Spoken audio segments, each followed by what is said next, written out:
Hi everyone, it's me, Krylios, Team Rayceen Productions MC and producer. And joining me again, as per usual, is the legendary Rayceen Pendarvis. Hi Rayceen. How are you? Greetings and salutations to all. I am so happy to be here. We are here with the amazing, wonderful young lady. She's going to tell you about her wonderful, amazing organization and the work that she does throughout our community. And I'm going to turn it over to the one, the only, Farah Harris.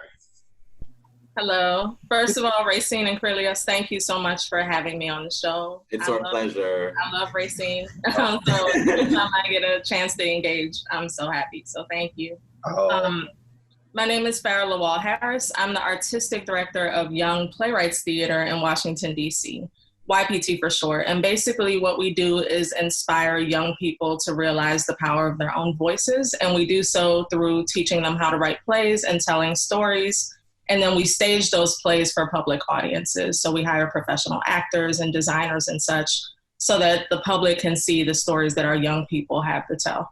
Wow, that is some really, really good. And, as someone who's been in the arts for years, grew up in the arts, did the arts in primary school, high school, college, everything. It's so wonderful that there is an organization like that out there for young people. Tell me some of the topics and the issues that you guys explore, doing this.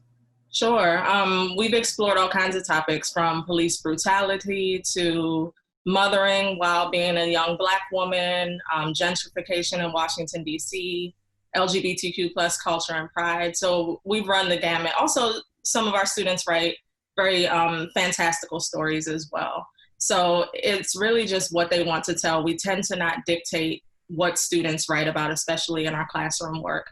But we also have social justice performance series where we explore and get deeper about specific topics that affect young people. I was telling Krylios and Team Rayceen earlier how I wore the wonderful shirt that says "Silence is Violence" on the protest in the march. And as I was one of the speakers giving the prayer of healing, soon as I came off the stage, everybody was like bum rushing me. Where did you get your shirt? Where did you get your shirt? I was getting awesome. And I would turn around and go. Thank you for the shameless plug. Yes, we love a we love a shameless plug here. That shirt to me, it is my favorite shirt, if I have to admit. And I've been wearing it a lot. I was gonna wear it today, but I wore it out. I didn't want to wear it today because it'll be the third time I've worn it this week. I love that shirt, just how powerful the statement it is. Mm-hmm. And whenever I wear it, people just automatically walk up to me and start having a conversation. It's a conversation starter, right? Yeah, and the shirt that Rayceen's talking about is "Silence is Violence." And that's the name of the performance series that I began about 6 years ago to discuss the issues that affect our young people. And coincidentally, the first one that created the whole series was about police brutality. Oh, wow. So, I mean, this is so timely, honestly. This is so timely. Tell me what it has been like for you and the organization and everything in this very, crazy time from, the pandemic from months ago to where we are now with, this civil rights movement that's going on. Tell me about that. It's been difficult. It's been marked by a lot of change, having to be flexible and change everything that we had originally planned. But I think it's for the better. It's made us stronger as an organization, and we pride ourselves on being responsive to the needs of our young people, and we've had to do so. So all of our programming is taking place online in the next year. So we're teaching all of our classes online. We're teaching adult playwrights online. I'll have an opportunity to work with playwrights in a more one-on-one relationship than I have before. And we're even having performance readings online as well. Because we don't want the pandemic to stop us from being able to share the words of our young people. And we don't want them to stop expressing their creativity. Of course, definitely not. And, it really is because many times when you are, you know, in when you work within that performance space, you know, and you do performance and education with that as well, this is something that really comes out of nowhere. The fact that you are now no longer able to stage something to a physical audience. So I know that must have been, you know, such a challenge, and you know, it's a really difficult one too, you know, one that one does not necessarily want to face. So it's really reassuring to hear how you guys have adapted and to take that to a virtual online space. What has the feedback been like since you guys have done that? It's been good. It has really been good. A lot of our school partners are really glad that they're still able to continue their relationship with Young Playwrights Theater. And our community, our greater community, is excited about the fact that they still get to hear about what young people are writing about currently without having to wait until we can all be together in physical space. It's been hard internally. Like for me, it was devastating to realize, like, okay, no performances in person. And you know, that's what theater is all about. Yes. It's about connection and sharing breath with one another. But it's forced us to just be nimble and think about, okay, what are the ways that people can still engage and respond? So I'm really excited about some of the performance opportunities that we have, because we'll be able to experiment with that format. I think it's so important when you think about your organization, you think about how you guys have seemed to have the thought on the pulse of everything that is going on right now. I mean, it's like when you think about looking back over some of your work over the years, even though we are in a time that everybody is bubbling over, but these have been experiences or situations in our life that folks have kept silent and not spoken about, and now everything has brought everything to the forefront. Now you have to talk about these issues if they are in your face. Exactly.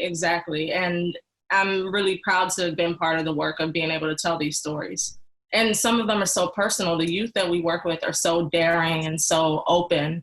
So certain stories that we've already told, like when we did Silence is Violence, Mothering While Black, I worked with a young mother whose brother, her older brother, was murdered by PG County Police. So being able to tell that story very specifically about how that affected her and her family, it's like, okay, we're continuing the work that we've already been doing.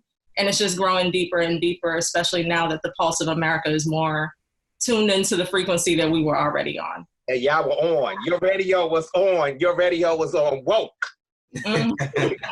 From before. And I mean, and this is certainly the best time for, you know, our audience and for those who are out there, you know, who are experiencing this, who are dealing with this, who all of these things. This is the perfect time for them to, you know, consume some of the content that you guys produce, especially now. So I'm going to ask you if you can, you know, give our audience how they can connect with you, connect with the organization, watch the live readings and all of that. Plug it all.